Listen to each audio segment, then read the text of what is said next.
The night the photograph arrived, I almost threw it away. If I had, I would have died believing my sister disappeared forever in 1987. For nearly 40 years, I thought I knew the worst day of my life. I thought I knew every detail, every mistake, every unanswered question. But the photograph sitting in my trembling hands proved something impossible. Someone had been watching my family for decades, and somehow they knew exactly what happened to my sister. My name is Daniel Carter. I'm 72 years old now, and until last year I believed my younger sister Emily was nothing more than a painful memory. But memories don't usually stare back at you from a photograph. The envelope arrived on a rainy Tuesday morning. There was no return address, no stamp from any city I recognized, just my name written in neat black ink. Inside was a single photograph. At first, I didn't understand what I was looking at. The picture showed a woman standing beside a lake. She appeared to be in her 60s. Gray hair, blue jacket, gentle smile, ordinary, completely ordinary. Then my eyes moved to a small birthmark beneath her left ear. My heart nearly stopped. Emily had the exact same birthmark. Not similar, exact. I sat frozen in my kitchen for almost 20 minutes because Emily disappeared in 1987. And if the woman in that photograph was her, then someone had lied to us for nearly 4 decades. The photograph contained only 4 words written on the back.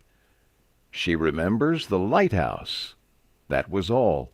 No explanation, no signature, nothing.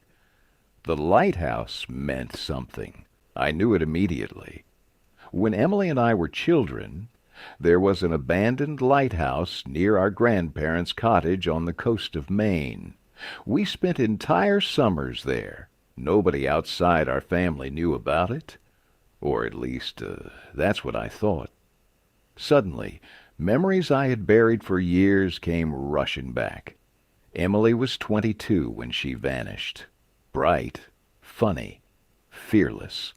The kind of person who could walk into a room full of strangers and leave with 20 new friends. I was 28. She called me on October 14th, 1987.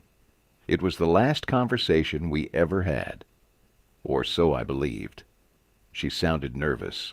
Not frightened, nervous. She kept asking strange questions. Did I trust our father? Had I ever noticed him disappearing at night? Did I know where he kept certain documents? At the time, none of it made sense. I laughed and told her she was imagining things. She became quiet. Then she said something that haunted me for years. Dan, if anything happens to me, don't believe everything they tell you.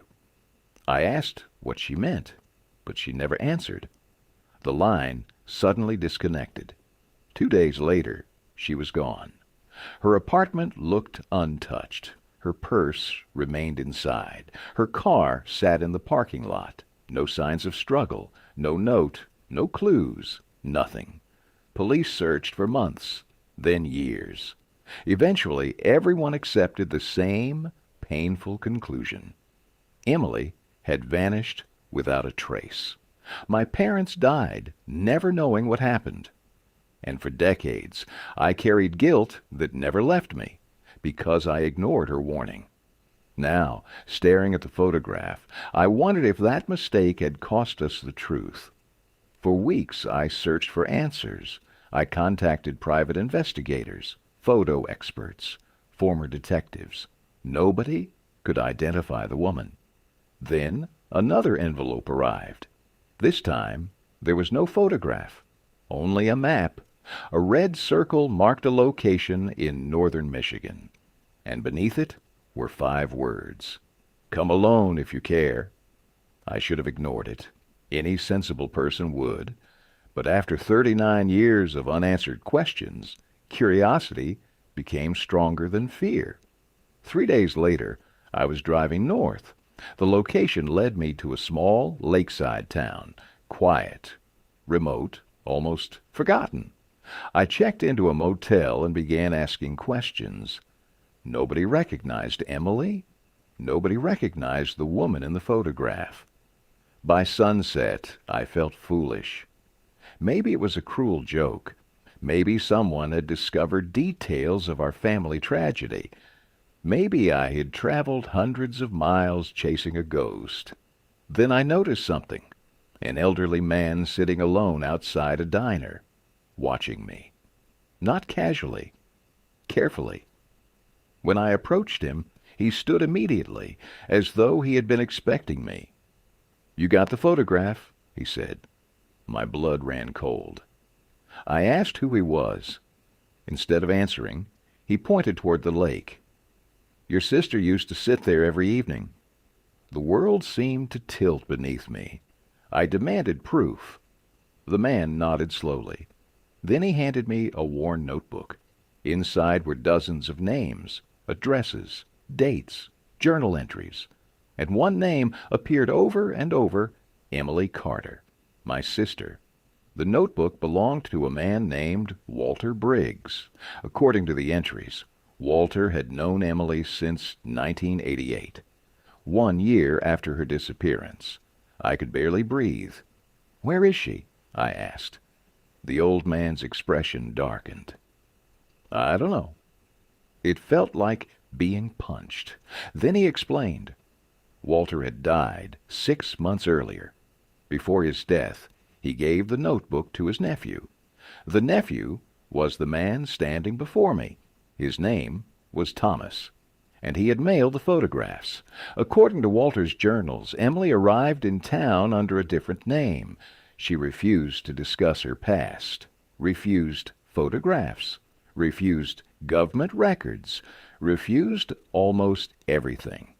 But she trusted Walter. Slowly, over many years, she shared pieces of her story, and what she revealed changed everything. According to Walter's notes, Emily wasn't running from a stranger. She was hiding from someone inside our family. I stared at the page, unable to believe what I was reading. Then I saw our father's name. My hands began shaking. The journals described secret financial accounts, false identities, missing money, and a criminal investigation that never became public. Apparently our father had been involved in something far darker than anyone realized. Emily discovered evidence, enough evidence to destroy him, enough evidence to send people to prison. She planned to expose everything. Then she realized powerful individuals were involved, people who would do anything to protect themselves. So she disappeared, not because she wanted to, because she believed staying alive required it. I wanted to reject the story.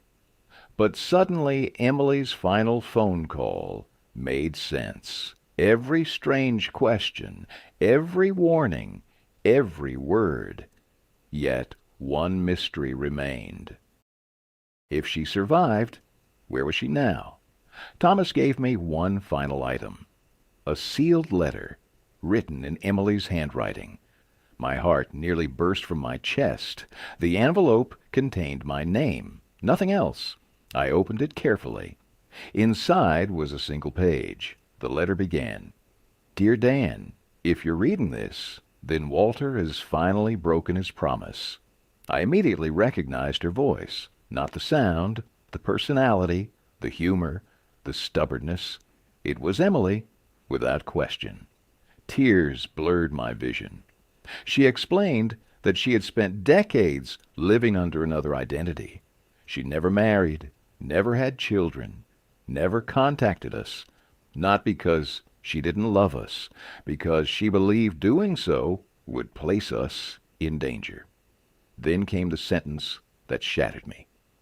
By the time you read this, I will probably be gone.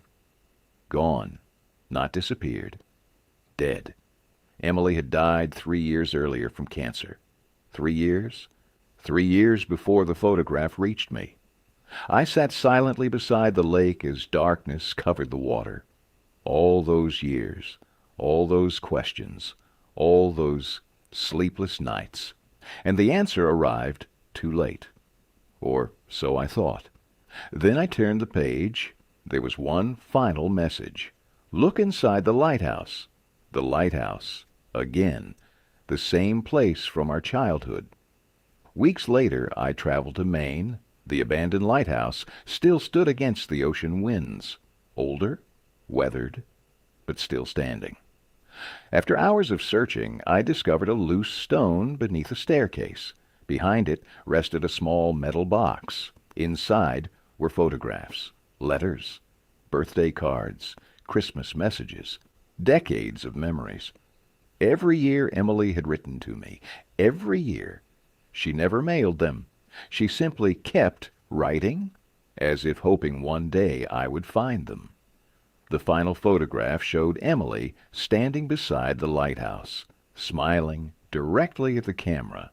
On the back she had written, "I never stopped being your sister." I cried harder than I had at my parents' funerals, because for 40 years I believed I had lost her completely. But the truth was stranger. She hadn't forgotten us. She had carried us with her every day. And perhaps the greatest mystery wasn't why she disappeared. It was why she spent her final years making sure that someday, somehow, the truth would find its way home. The photograph that arrived in my mailbox didn't solve every question. There are still gaps, still secrets, still things I'll never know. But I finally learned what happened to Emily, and sometimes, after a lifetime of wondering, that is enough. Because my sister didn't vanish in 1987. She spent decades protecting the people she loved. And 40 years later, she kept one final promise. She came back.